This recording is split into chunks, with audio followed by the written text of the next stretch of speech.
എല്ലാവർക്കും നമസ്കാരം.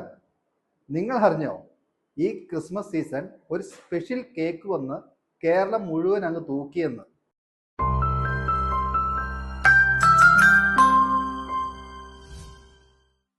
അതിപ്പേതാണപ്പാ ആ കേക്ക്? റമ്മും മുന്തിരിയും ചേർത്ത റം ആൻഡ് റൈസിൻ കേക്ക്. നിങ്ങൾ കേട്ടിട്ടില്ലേ? ഇതിലെ പ്രത്യേകത ദിവസങ്ങളോളം റമ്മിൽ കുതിർന്ന് കിടന്ന് റമ്മ് കുടിച്ച് വീർത്ത മുന്തിരികളും ഇതിലെ മസാലകളുമാണ്. ഇവ രണ്ടും ഈ കേക്കിൽ വരുമ്പോൾ ഒരു അപാര രുചിയാണ് സാറേ. റമ്മിൽ കുതിർന്നു കിടന്ന മുന്തിരി ഒരുപാട് ഈ കേക്കിൽ അടങ്ങിയിരിക്കുന്നതിനാൽ ഈ കേക്കിൽ ഷെൽഫ് ലൈഫ് ഒരു വിഷയമല്ല. നല്ല രീതിയിൽ പാക്ക് ചെയ്ത് സൂക്ഷിച്ചാൽ എത്ര നാൾ വേണേലും ഈ കേക്ക് ഇരുന്നോളും.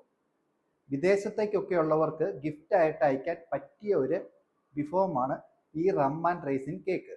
ഈ കേക്കിൻ്റെയും പൂർണ്ണമായിട്ടുള്ള റെസിപ്പി കൃത്യമായിട്ടുള്ള അളവുകളോടുകൂടി തന്നെ താഴെ കൊടുത്തിട്ടുണ്ട്. വളരെ സുതാര്യമായ ഒരു സീക്രട്ടും ഇല്ലാത്ത ഇത്തരം റെസിപ്പികൾ നിങ്ങൾക്ക് ഇഷ്ടപ്പെടുന്നെങ്കിൽ എൻ്റെ ചാനൽ സബ്സ്ക്രൈബ് ചെയ്യുവാനും പേജുകൾ ഫോളോ ചെയ്യുവാനും ഓർക്കുമല്ലോ. ഒപ്പം തന്നെ നിങ്ങൾക്ക് ബേക്കിങ്ങിനെ പറ്റി കൂടുതൽ കാര്യങ്ങൾ അറിയാൻ ആഗ്രഹമുണ്ടെങ്കിൽ, ബേക്കിംഗ് നിങ്ങളുടെ ഒരു പാഷൻ ആണെങ്കിൽ, കൂടുതൽ ബേക്കിംഗ് അറിയുവാനായി താഴെ കാണുന്ന നമ്പറിൽ കോൺടാക്റ്റ് ചെയ്ത് ഓൺലൈൻ ബേക്കിംഗ് ക്ലാസ്സിൽ ജോയിൻ ചെയ്യൂ. എല്ലാവരിലേക്കും സന്തോഷം നിറയട്ടെ. ഒത്തിരി സന്തോഷത്തോടെ, ഷെഫ് എമിൽ ഫിലിപ്പ്.